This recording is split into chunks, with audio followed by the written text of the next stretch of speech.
আসসালামু আলাইকুম ওয়া রাহমাতুল্লাহি ওয়া বারাকাতুহু। ইন্নাল হামদুলিল্লাহ ওয়াস সালাতু ওয়াস সালামু আলা মুহাম্মাদিন ওয়া আলিহি ওয়া আসহাবিহি ওয়া মা ওয়ালা। আম্মা বা'দ। সম্মানিত দর্শক শ্রোতা মুসলিম ভাই ও বোনেরা, মহাগ্রন্থ আল কোরআনের তাফসীর বর্ণনা প্রসঙ্গ এই অনুষ্ঠানের পঞ্চম পর্ব নিয়ে আজকে আপনাদের সামনে হাজির হয়েছি। মহান আল্লাহ তাআলার কাছে অনেক শুকরিয়া আদায় করছি, যিনি আমাদেরকে এই মহাগ্রন্থ আল কোরআনের তাফসীর বর্ণনা করার এবং শোনার তৌফিক দান করেছেন। তো আজকে আমরা সূরা ফাতিহার দ্বিতীয় আয়াতের তাফসীর বর্ণনা করব। তো আসুন আমরা এবার সরাসরি আলোচনায় চলে যাই। আমরা বিগত চতুর্থ পর্বে সূরা ফাতিহার প্রথম আয়াত আলহামদুলিল্লাহি রাব্বিল আলামিন এর তাফসীর বর্ণনা করেছিলাম। আজকে দ্বিতীয় আয়াত আর রহমানির রহিম দ্বিতীয় আয়াতে আলোচনা করব। প্রথম আয়াতে বলা হয়েছিল সকল প্রশংসা আল্লাহর জন্য, যিনি সমগ্র বিশ্বজাহানের জগৎসমূহের প্রতিপালক। তো এই রব্বুল আলামিন, বিশ্বজগতের প্রতিপালক, এটা আল্লাহ তাআলার একটি বৃহৎ একটি গুণ। পরে আরো দুটি গুণ বর্ণনা করা হচ্ছে। আর রহমানির রহিম, আল্লাহর পরিচয় দিতে গিয়ে আল্লাহ নিজেই বলেছেন যে তিনি পরম করুণাময়, অসীম দয়ালু। এখানে দুটি শব্দ রয়েছে। রহমান শব্দের অক্ষর রহিম শব্দের চাইতে বেশি। আরবিতে যে কোনো শব্দ যদি বেশি অক্ষর দ্বারা গঠিত হয়, তার অর্থের মধ্যেও আধিক্য বোঝানো হয়। রহমান অর্থ অসীম দয়ালু, পরম দয়ালু। রহিম শব্দের অর্থ দয়ালু, কিন্তু রহিম শব্দ থেকে রহমান শব্দের মধ্যে মোবালাগা রয়েছে বা অর্থের আধিক্য রয়েছে। এই ব্যাপারে হযরত আব্দুর রহমান ইবনে আউফ রাদিয়াল্লাহু আনহু, প্রখ্যাত সাহাবী, তিনি একটি হাদিস বর্ণনা করছেন। তিনি বলেন, মহানবী সাল্লাল্লাহু আলাইহি ওয়াসাল্লাম ইরশাদ করেন, ক্বালা আল্লাহু তাআলা আনার রহমানু। মহানবী সাল্লাল্লাহু আলাইহি ওয়াসাল্লাম যখন কোনো হাদিস ক্বালা আল্লাহু তাআলা বলে বর্ণনা করেন, আল্লাহ তাআলা বলেছেন, এভাবে বর্ণনা করেন, তখন এটাকে বলা হয় হাদিসে কুদসি। অর্থাৎ এই হাদিসের ভাষা এবং মর্মার্থ সবকিছু আল্লাহর পক্ষ থেকে। শুধুমাত্র মহানবী সাল্লাল্লাহু আলাইহি ওয়াসাল্লাম ভাষ্যকার হিসেবে এই কথাগুলো বর্ণনা করেছেন। তো এটাও একটা হাদিসে কুদসি।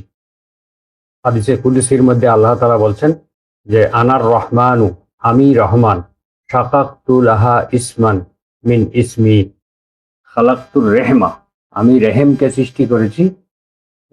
রেহেম শব্দের অর্থ হলো আত্মীয়তা, আত্মীয়তার বন্ধন। তো অশাকাক্তু লাহা ইসমান মিন ইসমি, এবং এই রেহেম শব্দটির নামটি আমি আমার নাম থেকে, আমার নাম রহমান থেকে এটাকে নির্গত করেছি, বের করেছি। ফামান ওয়াসালাহা ওয়াসালতুহু, যেই ব্যক্তি এই রেহেম বা আত্মীয়তার বন্ধনকে ঠিক রাখবে, আত্মীয়তার সম্পর্ক বজায় রাখবে, ওয়াসালতুহু, আমি আল্লাহ তার সঙ্গে সম্পর্ক বজায় রাখবো। ওয়ামান কাতাআহা কাতাতুহু, আর যে ব্যক্তি আত্মীয়তার বন্ধনকে ছিন্ন করবে, আমি আল্লাহ তার সঙ্গে সম্পর্ক ছিন্ন করব। অর্থাৎ রহমান শব্দ থেকে রেহেম বা আত্মীয়তার সম্পর্ককে আল্লাহ তাআলা সৃষ্টি করেছেন। আর এই আত্মীয়তার সম্পর্ক রক্ষা করা অত্যন্ত গুরুত্বপূর্ণ। এইটা যদি রক্ষা করা না হয়, আল্লাহর সঙ্গে সম্পর্ক রক্ষা করতে পারবো না, আল্লাহর সঙ্গে সম্পর্ক ছিন্ন হয়ে যাবে। তো এখন রহমান অর্থাৎ পরম দয়ালু, তিনি দুনিয়াতে সবার জন্য রহমান। অর্থাৎ যারা আল্লাহকে বিশ্বাস করে, যারা আল্লাহকে বিশ্বাস করে না, যারা আল্লাহর ইবাদত করে, যারা আল্লাহর ইবাদত করে না, সবার জন্য, মুসলিম মুসলিম কাফির, মুশরিক, মুনাফিক, যত ধরনের মানুষ আছে পৃথিবীতে, সবার জন্য তিনি অবারিতভাবে তার রহমত দান করে যাচ্ছেন। তিনি সবার জন্য রিজিক, আলো, বাতাস, অক্সিজেন, পানি সবকিছু অবারিত করে দিয়েছেন, কখনো বন্ধ করে দেননি। অর্থাৎ তিনি এই দুনিয়াতে সবাইকে পরম দয়ার সাথে সবার সঙ্গে আচরণ করবেন, সবার সব প্রয়োজন মিটাবেন। কিন্তু আর রহিম, অর্থাৎ বিশেষ করে তিনি দয়ালু হবেন মোমেনদের প্রতি। মোমেনদের প্রতি আখিরাতে তিনি দয়া প্রদর্শন করবেন। এই জন্য কোন কোন তাফসীরে রয়েছে রহমানুদ দুনিয়া ওয়াল আখিরা, অর্থাৎ তিনি দুনিয়া এবং আখিরাতের জন্য রহমান, ও রহিমুল আখিরাতে, এবং তিনি আখিরাতে হবে বিশেষ করে রহিম হবে মুমিনদের প্রতি। দুনিয়াতে দুনিয়া এবং আখিরাতে তিনি তার রহমান নামের নামটি এবং তার গুণাবলী সহ এটা বজায় থাকবে, কিন্তু বিশেষ করে তিনি রহিম হবেন, দয়ালু হবেন মুমিনদের প্রতি। এই জন্য পবিত্র কোরআনের সূরা আহজাবের 43 নম্বর আয়াতে আল্লাহ বলছেন, ওয়া কানা বিল মুমিনিনা রহিমা, তিনি মুমিনদের প্রতি বিশেষভাবে দয়ালু হবেন কিয়ামতে। তারপরে রয়েছে আর রহমান, সুম্মা স্তাওয়া আলাল আরশি আর রহমান, অতঃপর রহমান পরম করুণাময় দয়ালু আল্লাহ আরশের উপরে সমাসীন হয়েছেন। সূরা তাহার 5 নম্বর আয়াতে রয়েছে, আর রহমানু আলাল আরশি ইস্তাওয়া, পরম করুণাময় আল্লাহ যিনি আরশের উপরে সমাসীন হয়েছেন। এই আয়াতগুলোর মাধ্যমে বুঝাতে আল্লাহ তাআলা এই কথাই বুঝিয়েছেন যে তিনি আরশের উপর থেকে সারা পৃথিবীর সকল সৃষ্টির প্রতি সমভাবে তাদের প্রতি দয়া প্রদর্শন করে যাচ্ছেন। কারো প্রতি কোনো কিছুর কমতি রাখেননি। সবাইকে তার কমন নিয়ামতগুলো সবার জন্য সমানভাবে দিয়ে দিয়েছেন। একটি হাদিসের মধ্যে দোয়া হিসেবে উল্লেখ রয়েছে, ইয়া রহমানুদ দুনিয়া ওয়াল আখিরাহ ওয়া রহিমুহুমা, হে দুনিয়া এবং আখিরাতের দয়াবান এবং দুনিয়া এবং আখিরাতের রহিম। তাহলে এখানে বোঝা যাচ্ছে যে দুনিয়া এবং আখিরাতে তিনি সমানভাবে রহমান এবং রহিম থাকবেন, অর্থাৎ তার গুণাবলী ঠিকই থাকবে। আর রহমান এমন একটি নাম যেটা তিনি ছাড়া আর কারো নাম হতে পারে না, আর কেউ এটা ধারণ করতে পারে না। এই নামটি একমাত্র আল্লাহর জন্য। আল্লাহ তাআলা বলেন, কুল ইদউল্লাহ আবিদুর রহমান, তোমরা আল্লাহর নামে ডাকো বা রহমান নামে ডাকো, আইয়াম্মা তাদউ ফালাহুল আসমাউল হুসনা, যেই নামেই ডাকো না কেন তার রয়েছে অসংখ্য সুন্দর সুন্দর নাম।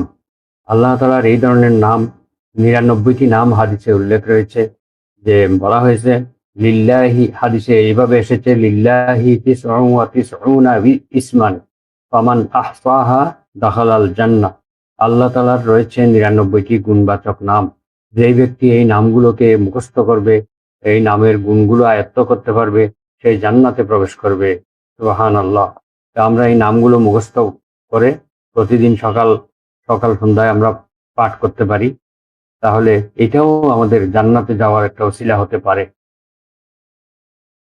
তো এই আয়াতটি নাজিল হওয়ার পূর্বে মক্কার কুরাইশরা রহমান এবং রহিম কে এটা তাদের কোনো ধারণা ছিল না, তারা এটা জানতো না। তাই দেখা যাচ্ছে যে এই হুদাইবিয়ার সন্ধির সময় যখন মহানবী সাল্লাল্লাহু আলাইহি ওয়াসাল্লাম আলী রাদিয়াল্লাহু আনহুকে বললেন যে বিসমিল্লাহির রহমানির রহিম লিখে সন্ধির শর্তগুলো লেখা, সন্ধির বিষয়গুলো লেখা আরম্ভ করো, তখন কাফেরদের কুরাইশদের নেতা সুহাইল ইবনে আমর তিনি আপত্তি করে বললেন, রহমান এবং রহিম আবার কে? আমরা তো তাকে চিনি না, সুতরাং এটা লেখা যাবে না। তখন অগত্যা মহানবী সাল্লাল্লাহু আলাইহি ওয়াসাল্লাম এই রহমানুর রহিম বাদ দিয়ে বিসমিকা আল্লাহুম্মা দিয়ে এই হুদাইবিয়ার সন্ধি শুরু করেছেন। বিসমিকা আল্লাহুম্মা, অর্থাৎ হে আল্লাহ আপনার নামে, অর্থাৎ রহমানি রহিম তারা লিখতে দেয় নাই। মহানবী সাল্লাল্লাহু আলাইহি ওয়াসাল্লাম এটা মেনে নিয়েছেন বৃহত্তর স্বার্থে। পরবর্তীতে লেখা হলো হাযা মা কদা আলাইহি মুহাম্মাদুর রাসূলুল্লাহ, এই সন্ধিটি সম্পাদন করা হলো মুহাম্মাদুর রাসূলুল্লাহর পক্ষ থেকে। মুহাম্মাদুর রাসূলুল্লাহ অর্থাৎ মুহাম্মদ সাল্লাল্লাহু আলাইহি ওয়াসাল্লাম আল্লাহর রাসূল হিসেবে এই সন্ধিটি সম্পাদন করেছেন। তারপরে তাদের আপত্তি যে আমরা যদি তোমাকে রাসূলুল্লাহ মেনে নেই, আল্লাহর রাসূল হিসেবে মেনে নেই, তাহলে তোমার সঙ্গে তো আমাদের কোনো দ্বন্দ্ব থাকে না, আমাদের কোনো যুদ্ধও করা লাগে না, সুতরাং এটাও লেখা যাবে না। শেষ পর্যন্ত সেই নামটি মুছে মুহাম্মদ ইবনু আব্দুল্লাহ লেখা হয়েছে। হাযা মা কদা আলাইহি মুহাম্মদ ইবনু আব্দুল্লাহ লেখা হয়েছে, অর্থাৎ আব্দুল্লাহর পুত্র মুহাম্মদ সাল্লাল্লাহু আলাইহি ওয়াসাল্লাম এই সন্ধিটি সম্পাদন করেছেন। তো এই যে বিষয়টি, যে রহমান এবং রহিম, তখন তারা যখন এটা চিনে না বলল, তখন আল্লাহ তাআলা এই আয়াতটি নাযিল করেন, কুল ইদউল্লাহ আবিদুর রহমান, তোমরা আল্লাহ নামে ডাকো বা রহমান নামে ডাকো, আইয়াম্মা তাদউ ফালাহুল আসমাউল হুসনা, যেই নামেই ডাকো না কেন আল্লাহ তাআলার রয়েছে অসংখ্য গুণবাচক নাম। এছাড়া আল্লাহ তাআলা আরো বলেন যে ওয়াসআল মান আরসালনা মিন ক্বাবলিকা মির রুসুলিনা, তোমরা তোমরা জিজ্ঞেস করো তোমাদের পূর্বে যেই সমস্ত রসুল এসেছিলেন, তাদেরকে জিজ্ঞেস করো, আজআলনা মিন দুনির রহমানি আলিহাতান ইউবাদুন, আমি কি পরম করুণাময় রহমান ছাড়া, অর্থাৎ পরম করুণাময় আল্লাহ ছাড়া অন্য কোনো উপাস্য কি আমি স্থির করেছিলাম যাদের যাদের ইবাদত করা হবে? অর্থাৎ আল্লাহ ছাড়া এমন কোনো উপাস্য আমি কখনোই স্থির করি নাই, পূর্ববর্তী নবীদের সময়েও না, হে নবী আপনার সময়েও না। অর্থাৎ রহমান আহ, শব্দর পরিচয় দিয়ে আল্লাহ এই আয়াতগুলো বলছেন যে তিনি, তাকে রহমান নামে ডাকা যাবে, আল্লাহ নামেও ডাকা যাবে, ইয়া রহমান ইয়া রহিম, এভাবে তার গুণবাচক নামগুলো দিয়েও তাকে ডাকা যাবে। এবং রহমানের ইবাদত করার জন্য পূর্ববর্তী নবীদেরকেও তিনি নির্দেশ দিয়েছিলেন এবং অন্য কারো ইবাদত করতে নিষেধ করা হয়েছিল। তাহলে এই রহমান, যদিও কোরাইশরা চিনে না বলছে, কিন্তু এই রহমান নামটি আল্লাহ তাআলার সেই পূর্ব থেকেই, আদিকাল থেকেই চলে আসছে। তারপরে কিছু কিছু নাম, এই আল্লাহর গুণবাচক নামগুলোর মধ্যে কিছু নাম আল্লাহ তাআলা অন্যদের ক্ষেত্রেও প্রয়োগ করেছেন। এরকম দুটি উদাহরণ আমরা কোরআন থেকে দেব। যেমন আল্লাহ তাআলা এখানে আল্লাহর নাম আর রহমান আর রহিম, রহিম হচ্ছে আল্লাহর নাম, কিন্তু রহিম নামটি আল্লাহ তাআলা সূরা তাওবার 128 নম্বর আয়াতে মহানবী সাল্লাল্লাহু আলাইহি ওয়াসাল্লামের ক্ষেত্রে প্রয়োগ করেছেন। এখানে বলা হয়েছে, লাকাদ জাআকুম রাসূলুম মিন আনফুসিকুম আজিজুন আলাইহি মা আনিতুম, আমি অবশ্যই তোমাদের কাছে এমন একজন রসূল পাঠিয়েছি তোমাদের মধ্য থেকে, যিনি তোমাদের জন্য ক্ষতিকর কষ্ট, তোমাদের জন্য কোনো অমঙ্গলকর কোনো কাজের ক্ষেত্রে তিনি অত্যন্ত কষ্ট পান, তিনি অত্যন্ত কষ্ট অনুভব করেন তোমাদের ক্ষতি দেখলে, তোমাদের অকল্যাণ দেখলে, তোমাদের কোনো অসুবিধা দেখলে। হারিসুন আলাইকুম, তিনি তোমাদের কল্যাণের জন্য অত্যন্ত আকাঙ্ক্ষা বোধ করেন, তোমাদের অত্যন্ত কল্যাণ আকাঙ্ক্ষী, শুভাকাঙ্ক্ষী তিনি। বিল মুমিনিনা রাউফুর রহিম, তিনি মুমিনদের প্রতি অত্যন্ত স্নেহপরায়ণ, অত্যন্ত দয়ালু। এখানে দেখা যায় রহিম শব্দটি মহানবী সাল্লাল্লাহু আলাইহি ওয়াসাল্লামের ক্ষেত্রে আল্লাহ প্রয়োগ করেছেন। অনুরূপভাবে আরেকটি আয়াতে দেখা যায় আল্লাহ তাআলা নিজের ক্ষেত্রে সামিউম বাসির, অর্থাৎ তিনি সর্বশ্রোতা, সর্বদ্রষ্টা, সবকিছু শুনেন, সবকিছু দেখেন। এই গুণবাচক নামটি দুইটি আল্লাহ তাআলার ক্ষেত্রে কোনো কোনো আয়াতে ব্যবহার করা হয়েছে। তো দেখা যায় যে সূরা বানী ইসরাঈলের প্রথম আয়াতে আল্লাহ তাআলা বলছেন, সুবহানাল্লাযী আসরা বিআবদিহি লাইলাম মিনাল মাসজিদিল হারামি ইলাল মাসজিদিল আকসাল্লাযী বারাকনা হাওলাহু লিনুরিয়াহু মিন আয়াতিনা ইন্নাহু হুয়াস সামিউল বাসীর। এখানে আল্লাহ তাআলা বলছেন যে সে আল্লাহ যাবতীয় দুর্বলতা, অক্ষমতা থেকে মুক্ত, যিনি তার বান্দাকে মুহাম্মদ সাল্লাল্লাহু আলাইহি ওয়াসাল্লামকে রাতের একটি অংশে উম, মসজিদে হারাম থেকে, অর্থাৎ কাবাঘর থেকে মসজিদে আকসা পর্যন্ত, জেরুজালেমে যেটা অবস্থিত মসজিদে আকসা, সেই মসজিদে আকসা পর্যন্ত আমি ভ্রমণ করিয়েছি, যাতে করে সে আমার আয়াতগুলো, আমার নিদর্শনগুলো তাকে প্রদর্শন করতে পারি, দেখাতে পারি। ইন্নাহু হুয়াস সামিউল বাসীর, নিশ্চয়ই তিনি সর্বশ্রোতা এবং সর্বদ্রষ্টা, সবকিছু শুনেন, সবকিছু দেখেন। দেখা যায় এই সামিউন বাসীর এই শব্দ দুটি আল্লাহ মানুষের ক্ষেত্রে প্রয়োগ করেছেন। এটা সূরা দাহারের 2য় আয়াতে আল্লাহ বলছেন, ইন্না খালাকনাল ইনসানা মিন নুতফাতিন আমশাজিন, নিশ্চয় আমি মানুষকে সৃষ্টি করেছি সম্মিলিত শুক্রবিন্দু থেকে, স্বামী স্ত্রী বা নারী পুরুষের সম্মিলিত শুক্রবিন্দু থেকে আমি তাদেরকে সৃষ্টি করেছি, নাবতালিহি, তাকে পরীক্ষা করার জন্য, সৎকর্মে ভালো কাজে কে অগ্রগামী। তাকে পরীক্ষা করার জন্য। ফাজআলনাহু সামিআম বাসীরা, এই জন্য আমি তাকে দৃষ্টি সম্পন্ন করেছি এবং তাকে চক্ষুষ্মান করেছি, অর্থাৎ তাকে আমি শ্রবণ শক্তি এবং দৃষ্টিশক্তি সম্পন্ন বানিয়েছি। এই যে সামিআম বাসীরা, এই দুটি গুণবাচক নাম আল্লাহ নিজের ক্ষেত্রেও প্রয়োগ করেছেন। তাহলে এই বোঝা যাচ্ছে যে কোনো কোনো নাম আল্লাহ তাআলা মানুষের ক্ষেত্রে প্রয়োগ করাকে বৈধ করেছেন, তিনি নিজেই প্রয়োগ করে দেখিয়েছেন। এখন কিছু কিছু নাম আল্লাহ ছাড়া অন্য কারো নামে ব্যবহার, আল্লাহ ছাড়া অন্য কারোর জন্য ব্যবহার করা যায় না। যেমন আল্লাহ, কোনো মানুষের নাম আল্লাহ রাখা যাবে না। তারপরে রহমান রাখা যাবে না, রব রাখা যাবে না, খালিক, রাজিক ইত্যাদি এই নামগুলো অন্যের জন্য ব্যবহার করা যায় না। যেমন আবু বকর রাদিয়াল্লাহু আনহুর আমলে মুসাইলামা নামে একজন ব্যক্তি মিথ্যা নবুয়তের দাবি করেছিল, নিজেকে নবী বলে দাবি করিয়েছিল এবং তাকে নিজেকে রহমানুল ইয়ামামা নামে ঘোষণা করেছে, অর্থাৎ ইয়ামামা নামক রাজ্যের রহমান, তিনি ইয়ামামা রাজ্যের পরম দয়ালু, এভাবে তার নামটা নিজেই ঘোষণা করেছেন। আল্লাহ তাআলা তাকে এই মিথ্যা দাবির কারণে এমনভাবে অপমান এবং লাঞ্ছিত করেছেন, তাকে দুনিয়া থেকে বিদায় করে দিয়েছেন। এখনো পর্যন্ত মানুষ তাকে মুসাইলামা নামটি বলার সময় তার সঙ্গে একটি গৃহীত একটি উপাধি দেন, যে মুসাইলামাতুল কাযযাব, অর্থাৎ চরম মিথ্যাবাদী মুসাইলামা, যে নিজেকে রহমান নাম ধারণ করেছিল, আল্লাহর নামটাকে সে নিজের জন্য ধারণ করেছিল, আল্লাহ তাকে চরমভাবে অপমানিত করেছেন এবং কিয়ামত পর্যন্ত তাকে সবাই মুসাইলামাতুল কাযযাব বলবে, অর্থাৎ চরম মিথ্যাবাদী মুসাইলামা, এভাবেই সেই ইতিহাসে গৃহীত অবস্থায় থাকবে। আরেকদিকে রব্বুন শব্দটি ধারণ করেছিল এক স্বৈরাচারী মিশরের তৎকালীন জালিম ফেরাউন নামক সেই বাদশাহ। সে নিজেকে রব হিসেবে ঘোষণা করেছিল। তিনি রাজ্যের মানুষদেরকে একত্রিত করে বললেন, আনা রব্বুকুমুল আ'লা, আমি তোমাদের সবচেয়ে বড় প্রতিপালক, তোমাদের সবচেয়ে বড় রব।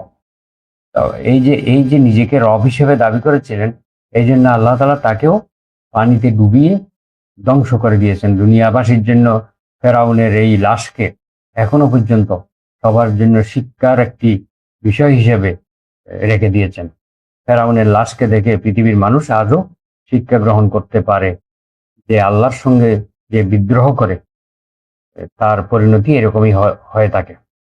ইমাম কুরতুবী রাহমাহুল্লাহ বলেন যে যে এই প্রথম আয়াতে যে আলহামদুলিল্লাহি রব্বিল আলামিন, সকল প্রশংসা বিশ্বজাহানের প্রতিপালক একমাত্র আল্লাহর জন্য, এখানে যে রব শব্দটি ব্যবহার করা হয়েছে, রব শব্দটি মানুষের মধ্যে ভয়ের উদ্রেক করে, যে সবার প্রতিপালক তিনি, এরকম একটি ভয়ের উদ্রেক করে। এটা একটি আল্লাহ তাআলার একটি ভয় প্রদর্শনকারী একটি গুণবাচক শব্দ।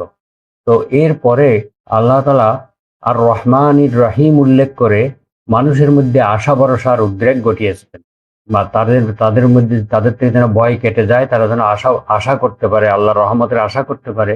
এই জন্য আর রহমানির রহিম দিয়ে সেই ভয়কে দূর করার চেষ্টা করেছেন, আর রহমানির রহিম উল্লেখ করেছেন।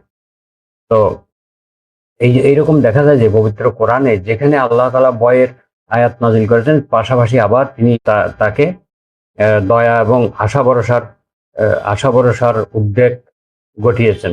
যেমন সূরা হিজরের 49 এবং 50 নম্বর আয়াতে আল্লাহ বলছেন, নাব্বি ইবাদি আন্নি আনাল গফুরুর রহিম, হে নবী আপনি আমার বান্দাদেরকে সংবাদ দিন যে নিশ্চয় আমি পরম ক্ষমাশীল এবং আমি পরম দয়ালু, আমি রহিম, আমার বান্দাদেরকে কথা জানিয়ে দিন। পরবর্তী আয়াতে আল্লাহ বলছেন, ওয়া আন্না আযাবি হুয়াল আযাবুল আলীম, আপনি এই কথাও জানিয়ে দিন আমার শাস্তি অত্যন্ত কঠিন শাস্তি হবে, আমার শাস্তি অত্যন্ত কঠিন হবে। আমি যেমন ক্ষমাশীল, যেমন দয়ালু, তেমনি আমার শাস্তিও সেরকম কঠিন। আরেকটি আয়াতে আল্লাহ বলছেন, ইন্না রব্বাকা সারিউল ইকাব, নিশ্চয় আপনার প্রতিপালক হিসাব গ্রহণে অত্যন্ত তৎপর, শাস্তি প্রদানে অত্যন্ত তৎপর, অত্যন্ত দ্রুততার সাথে তিনি শাস্তি প্রয়োগ করেন। ওয়া ইন্নাহু লাগফুরুর রহিম, আবার তিনি অত্যন্ত ক্ষমাশীল এবং দয়ালু।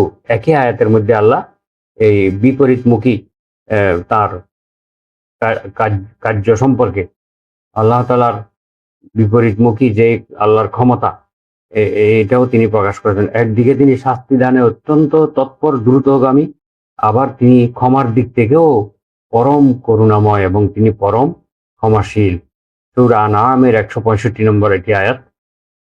তো সর্বশেষ একটি হাদিসের মাধ্যমে আমরা আজকের আলোচনা শেষ করব। সেটা হলো আবু হুরায়রা রাদিয়াল্লাহু তাআলা আনহু থেকে বর্ণিত মুসলিম শরীফের ২৭৫৫ নম্বর হাদিস।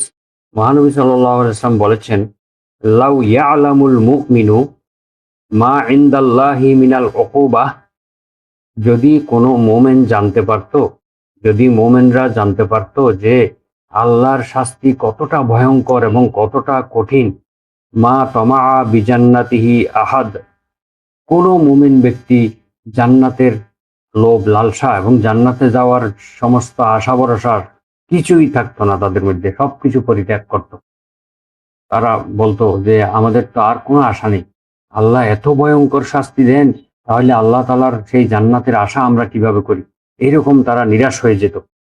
ওয়ালাউ ওয়ালাউ ইয়ালামুল কাফিরু মা ইনদাল্লাহি মিনার রহমা, যদি কাফেররা জানতে পারত যে আল্লাহ তাআলার দয়া এবং করুণা কত বিশাল, কত বড়, মা কানাতা মিন জান্নাতিহি আহাদ, তাহলে কোনো কাফেরও আল্লাহর জান্নাতের ব্যাপারে নিরাশ হইতো না।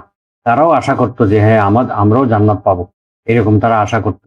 আসলে তো তারা জান্নাত পাবে না, কিন্তু তারাও আশা করতো আল্লাহর দয়াটা যদি তারা জানতো। অর্থাৎ বোঝা যাচ্ছে যে আমরা আল্লাহর শাস্তি সম্পর্কেও অজ্ঞ, আমরা আল্লাহর রহমত এবং দয়া যে কত বিশাল এই ব্যাপারেও আমরা এখনো অজ্ঞ রয়েছি। সুতরাং এই হাদিস থেকে বোঝা যায় যে আল্লাহ তাআলার শাস্তি কত কঠোর এবং তার দয়া এবং রহমতও কত বেশি। তাহলে আমরা আর রহমানির রহিম এই আয়াতের এই সংক্ষিপ্ত ব্যাখ্যা পেশ করলাম। আল্লাহ তাআলার দয়া এবং রহমান রহিম এই গুণাবলীগুলো আমরা উপলব্ধি করব এবং আমরা আল্লাহকে রহমান নামে ডাকবো, রহিম নামে ডাকবো, এই নামের উসিলায় তার কাছে দোয়া করব এবং আল্লাহর দয়াকে, আল্লাহর রহমতকে আমরা উপলব্ধি করব। তিনি যে আমাদের উপর অসীম দয়া করেছেন, এই পৃথিবীতে সবকিছু প্রয়োজন পূর্ণ করেছেন, এই জন্য তার শুকরিয়া আদায় করব। তো আজকে এটুকু আলোচনা করে আজকের আলোচনা এখানে শেষ করছি। সুবহানাকা আল্লাহুম্মা ওয়া বিহামদিকা আশহাদু আল্লা ইলাহা ইল্লা আনতা আস্তাগফিরুকা ওয়া আতুবু ইলাইক। আসসালামু আলাইকুম ওয়া রাহমাতুল্লাহি ওয়া বারাকাতুহু।